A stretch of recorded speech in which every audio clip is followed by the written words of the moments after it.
Biden veut pousser Zelensky à aller vers une solution négociée du conflit, parce que on s'aperçoit bien que malgré tous les efforts de narratif qu'on a eus pour proclamer une victoire et puis pour dire qu'il manquait des armes pour avoir la victoire finale, etc., on s'aperçoit bien, et d'ailleurs Gérald Zaloujny a demandé, il a parlé de la victoire, d'une victoire possible, Ouais. il y a 2 semaines, il a dit qu'il lui fallait 17 millions d'obus d'artillerie et un budget de 350 à 400 milliards de dollars. Ah Donc, bon, on ouais, s'aperçoit bien, ouais. on est très loin de tout ça, que on parle aujourd'hui de 60 milliards et même Et même ils là, arriveront peut-être même ouais, jamais. ouais. Donc, comment imaginer que les pays aujourd'hui, les pays européens qui sont déjà, je veux pas dire exsangues, mais pas très Exsangue, loin, oui, pas loin, euh, oui, ouais.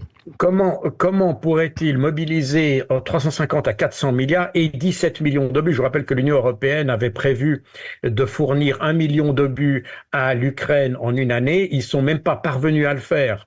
Donc, Ouais. pour avoir les 17 millions réclamés par Zaloujny pour avoir une victoire, on est très loin de tout ça. Donc, on s'aperçoit bien que la solution militaire est aujourd'hui Bah, très éloignée bien sûr. et qu'il faut se diriger vers autre chose. Et on voit pas très bien comment, parce qu'aujourd'hui, il est clair que tout ce qui peut se passer ne peut pas se passer sans les Russes. N'est-ce pas? Bah, C'est eux qui tiennent aujourd'hui, paraît qu'on le évident, veuille ouais. ou non, le couteau par le manche. Ouais, Et par conséquent, même ces discussions de paix, je dis à Genève, mais c'est en fait en Suisse, ouais. au début de l'année prochaine, n'auront pas beaucoup de chances de succès tant que les Russes ne sont pas directement impliqués dans une Bien sûr. négociation. Et Par est-ce que les... ailleurs, les Russes ne Oui, veulent plus discuter avec les Ukrainiens. ouais. Parce que, et ça c'est intéressant, c'est le Ah chef du oui. renseignement russe qui l'a déclaré, Ah, ils ne monsieur veulent plus discuter avec les Ukrainiens. non, ils veulent plus Non. discuter avec les Ukrainiens parce que ils ont très bien vu ce que ça donnait. Ouais. Chaque fois, n'est-ce pas, à 2 reprises, ils ont entamé des discussions, c'est-à-dire le 25 février 2022, Oui, ça on a un jour parlé. après le début de l'offensive.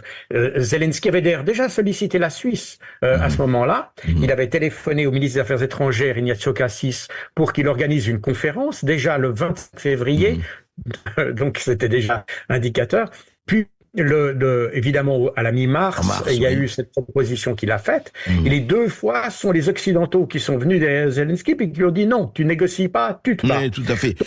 Mais les Russes, Les Russes ont Jacques... très bien compris Ouais, que c'est ouais, pas c'est fini. les Ukrainiens qui décident, ce Bien sont sûr, les Occidentaux. bien sûr. Et c'est la raison pour laquelle il n'y aura pas de négociation avec l'Ukraine même, parce que Zelensky n'est plus crédible. Les Ukrainiens ne sont plus crédibles. Ouais.